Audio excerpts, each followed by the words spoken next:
Good morning students. We will start same chapter 1 relation and function but from the question number 2. आपको relation में क्या दे रखा है, a और b a less than equal b square, यानी कि जो b है उसका स्क्वायर a के या तो इक्वल होना चाहिए या उससे बड़ा होना चाहिए।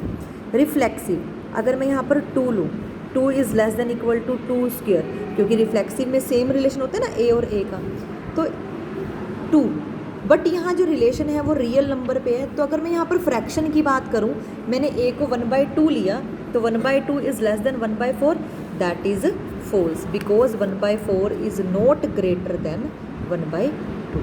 तो ये रिलेशन जो है वो रिफ्लेक्सिव नहीं है। सिमेट्रिक, अगर a 2 b 5 लिया तो 2 इज़ लेस देन 5 स्क्वायर, ठीक है, लेकिन रेसिप्रोकल में क्या होगा, 5 is less than 2 square possible है? No, false relation. Same transitive, आपके पास जो रियल नंबर होते हैं ना, रियल में क्या होता है, आपके पास रैशनल इरैशनल सभी नंबर आ जाते हैं, फ्रैक्शंस वगैरह। तो इस वजह से क्या होता है कि जो हमें लगता है ना रिलेशन की नहीं होगा, वो फ्रैक्शंस की वजह से कई बार आंसर नहीं आ पाता। तो लाइक a मैंने √5 ले लिया, b √3 और c √2 ले लिया, फर्स्ट रिलेशन पॉसिबल हो गया। Second relation a b c ये भी पॉसिबल हो गया, बट a और c में रिजल्ट नहीं मिला ना आपको, इस वजह से ये रिलेशन पॉसिबल नहीं हुआ, इट इज़ नॉट ट्रांजिटिव। तो जो रिलेशन रिफ्लेक्सिव, सिमेट्रिक और ट्रांजिटिव होते हैं, हमने उसको वो a b की फॉर्म में लिखना है। जो नहीं होते, जैसे ये वाला क्वेश्चन, तो हम क्यों नहीं हुए, तो वो वहाँ पर कहाँ पर वो फेलियर केस है, वो हम एग्जाम्पल देके प्रूव कर सकते हैं। Now question number 3, a set A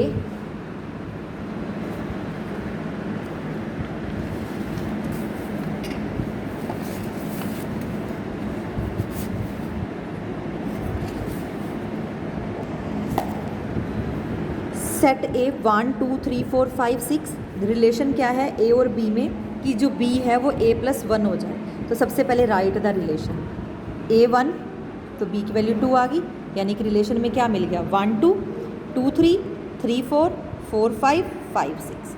क्या ये रिलेशन रिफ्लेक्सिव है? नहीं है, बिकॉज 1 1 2 2 3 3 4 4 5 5 कहीं भी इस रिलेशन में नहीं है।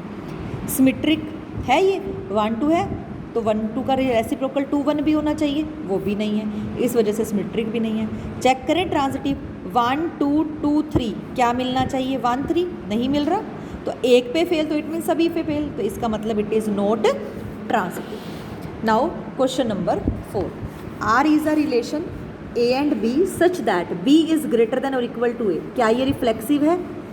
हो सकता है, क्योंकि इक्वालिटी का रिलेशन होल्ड करेगा, 2 is equal to 2, 3 equal to 3, 4 equal to 4। Symmetric, it is not symmetric, 2 is greater than 1, तो क्या 1 भी 2 से ग्रेटर होगा? Not possible. ये सब रियल्स पे चल रहा है, इस वजह से हम ऐसे एग्जाम्पल दे सकते हैं। ट्रांजिटिव, ये ट्रांजिटिव होगा ही होगा कि अगर a b से बड़ा है, b c से बड़ा है, तो a और c जो है वो उससे बड़े होंगे, इट इज़ ट्रांजिटिव।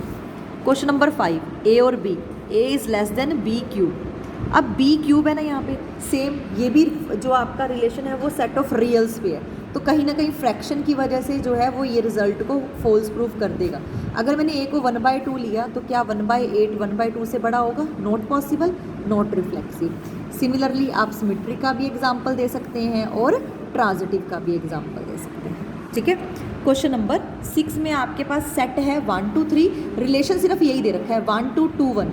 अब इस रिलेशन को देखते हुए आपको रिफ्लेक्सिव, सिमेट्रिक और ट्रांजिटिव बताना है। क्या ये रिफ्लेक्सिव है? नहीं, because 1 1 2 2 do not belongs to the relation. Symmetric 1 2, उसका रेसिप्रोकल 2 1, कुछ और तो है ही नहीं, तो इस वजह से ये क्या है, सिमेट्रिक है। ट्रांजिटिव 1 2 2 1, क्या 1 1 मिल रहा है? No, it is not transitive, ठीक है। तो ये रिलेशन जो है वो सिर्फ और सिर्फ सिमेट्रिक। क्वेश्चन नंबर 7, क्या रिलेशन दे रखा है x और y में, x and y have same number of pages. तो अगर ये सेम नंबर ऑफ पेजेस हैं, तो अब आप सेम वही, वैसे जैसे आपने फर्स्ट के 5th के पार्ट्स किए थे, वैसे ही आपने ये वाले पार्ट करने हैं। तो जैसे आपने फर्स्ट के 5th पार्ट में किए थे ना कि x and y lives in the same locality, तो सेम टाइप का आपका ये क्वेश्चन है, x and have same number of pages. कोई बुक होंगी तो आप ये रिफ्लेक्सिव कह सकते हो, because x and x have same number of pages. x और y में सेम नंबर ऑफ पेजेस है, तो y और x में भी सेम नंबर ऑफ पेजेस होंगे। अगर x और y में सेम नंबर पेजेस है, y और z में है, तो x और z में भी होंगे, तो it is transitive. Now question number 8, set ए में आपको दे रखा है 1 2 3 4 5, रिलेशन क्या है ए और बी में कि a minus B modulus is even. तो अब आप रिलेशन बनाइए, ए और बी का जो डिफरेंस है ना वो इवन होना चाहिए। अब आप 1 के साथ देखो क्या ले सकते हो, 1 3 1 5 2 4, बस। फिर 3 के साथ देखो 3 1 3 5, ठीक है ना। तो आपने ये रिलेशन बना लिए। अब रिफ्लेक्सिव आप सीधा लिखो, ए और ए का रिलेशन होना चाहिए, A minus A 0 that is even, तो it is reflexive. Symmetric, A minus B अगर इवन है तो बी माइनस ए भी इवन ही होगा क्योंकि मोड की वजह से पॉजिटिव ही आएगा। ट्रांजिटिव, ए माइनस बी का डिफरेंस इवन है, बी माइनस सी का डिफरेंस इवन है, तो और ए और सी भी जो है वो इवन ही होंगे, ठीक है। अब वो आपको लास्ट क्वेश्चन में वो क्या कह रहा है कि आप ये बताइए कि जो रिलेशन है वो क्या दे रखा है कि even is related to even and odd is related to odd. ऐसा कोई भी एलिमेंट नहीं है जो ओड इवन से रिलेटेड हो। तो ये फैक्ट है क्या कि difference between two odd number is always even and difference between two even number is again even, but difference between even and odd is again odd. So ये relation में सिर्फ आपको राइट करना है।